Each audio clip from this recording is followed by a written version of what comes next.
अगर कभी बच्चों के साथ माँ बाप की बहस हो जाए तो आपने सोचा है गलती किसकी होती है? माता पिता की। नमस्कार दोस्तों, आज मैं आपको जो बात बताने वाला हूँ वो आज तक आपने ना कभी सोची होगी और ना कभी समझी होगी। वीडियो को पूरी अंत तक देखना, तब आपके समझ में बात पूरी तरीके से आएगी। तो शुरू करते हैं। आपने ये अक्सर देखा होगा कि माता पिता और बच्चों में एक समय आने पर आपस में एक विवाद जैसी स्थिति पैदा हो जाती है। ये क्यों होता है और क्या कारण है? कभी सोचा है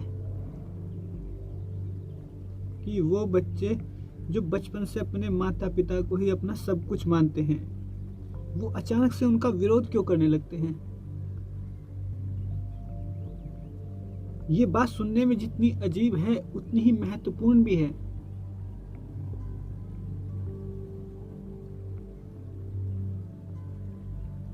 अब समस्या ये है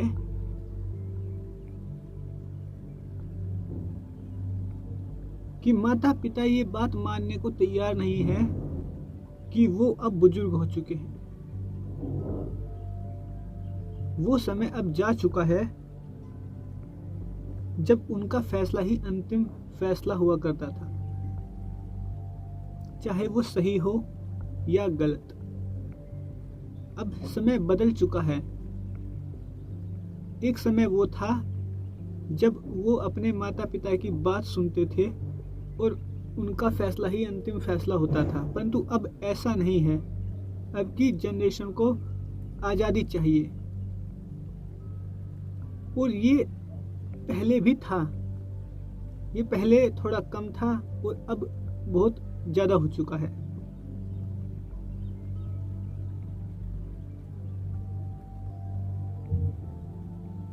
खासकर महिलाएं ये बात बिल्कुल भी मानने को तैयार नहीं है कि अब उनकी उम्र हो चुकी है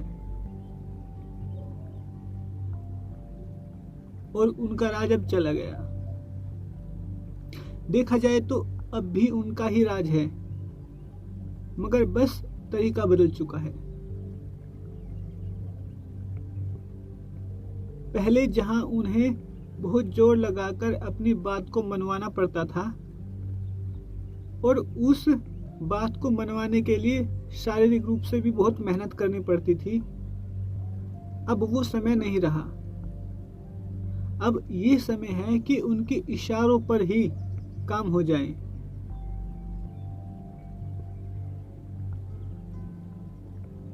अब समय की मांग ये है कि अब वो शरीर से नहीं दिमाग से काम करना शुरू कर दें। परंतु इसमें भी एक समस्या आ जाती है।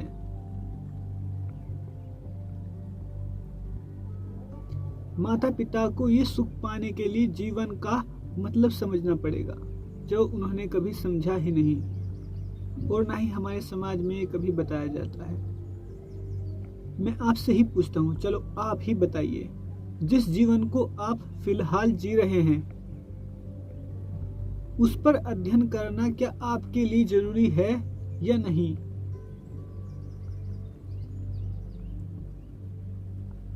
ये गलती माता पिता की है कि उन्होंने अपने जीवन पर अध्ययन नहीं किया, और यही एक मेन कारण है कि उन्होंने दुनिया में आकर समझा ही नहीं कि दुनिया किस तरीके से चलती है। परंतु इसकी सजा बच्चों को दी जाती है। ये सजा पीढ़ी दर पीढ़ी दी जाती है और हमारे समाज का यही नियम है, मगर ये नियम समय के नियम से विपरीत है और इसका अंत बहुत गलत है। वहीं दूसरी तरफ बच्चे ये मान चुके हैं कि उनकी सोच और उनकी उम्र किसी भी समझदार इंसान से एक कदम आगे की हो चुकी है और वो कुछ नया करना चाहते हैं, यही नियम है और ये जरूरी भी है। मुख्य समस्या ये है कि माता पिता वो स्थान छोड़ना नहीं चाहते जहां उन्हें आजादी मिल रही है और बच्चे वो स्थान पाना चाहते हैं जो उनका हक है। और उन बच्चों के साथ इस समय में गलत हो रहा है। ये ऐसे ही हालात हैं जैसे कुर्सी एक और बैठने वाले दो। एक वो जो कुर्सी पर बैठकर आनंद ले रहा है और उठना नहीं चाहता, और दूसरा वो जो ये सोच रहा है कि कब ये हटे और कब मैं इसकी कुर्सी पर बैठ जाऊं। वो अपने घर वालों की इज्जत कह लो या डर कह लो, जो वो नहीं बैठ रहा है, मगर उसे बैठना चाहिए, क्योंकि अगर वो इस वक्त उस कुर्सी पर नहीं बैठ रहा तो वो बहुत कुछ खो रहा है।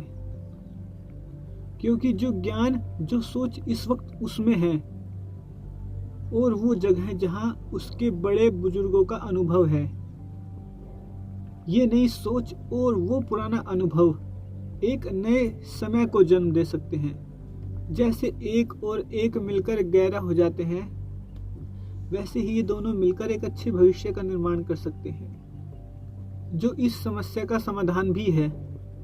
मगर माता पिता और घर वालों की अज्ञानता के कारण, और बच्चे माता पिता घर वाले और पुराने रीति रिवाजों के कारण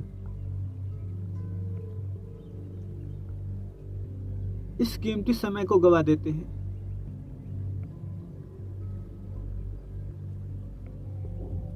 बस समस्या इतनी सी ही है। अच्छा, इस समस्या के दो समाधान घर वाले बहुत चतुराई से निकालते हैं। शायद ये आपके साथ भी हुआ हो। ये मैंने देखा है, अक्सर बहुत से लोगों के साथ होता है। अगर बच्चे पढ़ रहे हैं तो उन्हें घर से निकाल देते हैं। वो क्या कहते हैं आपकी भाषा में? हॉस्टल भेज देते हैं या कहीं बाहर काम करने भेज देते हैं, किसी दूसरे शहर, किसी दूसरे कस्बे में। ये समस्या को टालने का उपाय हो सकता है, मगर उसका पूर्ण रूप से समाधान नहीं। वो बच्चे का दिमाग घुमा देते हैं, उसे डाइवर्ट कर देते हैं, और बच्चा अगर पढ़ाई ना कर रहा हो या पढ़ाई पूर्ण कर चुका हो तो उसकी शादी करवा दो। ये अंतिम इलाज है माता पिता और घर वालों के नजरिए से। वो ऐसा सोचते हैं कि जब कोई आपकी दुनिया में आकर आपसे सवाल करने लगे तो उसकी एक अलग दुनिया बसा दी जाए, जिसे हम शादी का नाम देते हैं। शादी करके वो आपकी एक अलग दुनिया बसा सकते हैं जिसमें आप व्यस्त रहेंगे, जिस दुनिया में व्यस्त रहने के बाद आप उनसे प्रश्न नहीं करेंगे, वाद विवाद नहीं करेंगे। यहाँ पर ये एक प्रश्न उठता है कि बच्चे अगर अपने माता पिता से प्रश्न नहीं करेंगे तो वे प्रश्न करेंगे किससे? उनके प्रश्न का जवाब कौन देगा? और शादी के बाद भी गलती से तुम घर में किसी गलत बात को गलत बात कहने का प्रयत्न करोगे और वो जगह पाने का साहस करोगे जो तुम्हारा अधिकार है, तो फिर होगी एक षड्यंत्र की तैयारी, जिसका मकसद है आपको घर से बाहर निकालना, मतलब बेदखल करना। इसे कई लोग बंटवारा भी कहते हैं। आप यहाँ पर भी सोच सकते हैं कि घर का बंटवारा हो सकता है, घर से एक घर का सदस्य अलग हो सकता है, परंतु समस्या का समाधान अभी तक किसी ने नहीं सोचा। आपके घर से बाहर निकलने के बाद आपका घर बर्बाद हो जाता है। कारण है क्योंकि अगर देखा जाए तो एक पेड़ से अगर उसकी टहनियां तोड़ दी जाएं तो वो पेड़ सूख जाता है और टहनियां भी बर्बाद हो जाती हैं। अलग होना किसी भी समस्या का समाधान नहीं है। इसी तरह माँ बाप और बच्चे दोनों बर्बादी के रास्ते पर निकल चलते हैं। मगर ये समस्या बीमारी बन के जो कि त्यों रहती है। और फिर से आपके जीवन में आती है। जब आप अपने माँ बाप से अलग हो जाते हैं और आपके बच्चे होते हैं, तब वे आपसे प्रश्न पूछते हैं। इस बार आप उस कुर्सी पर बैठोगे और आपके बच्चे उस कुर्सी के हकदार होंगे, पीढ़ी दर पीढ़ी।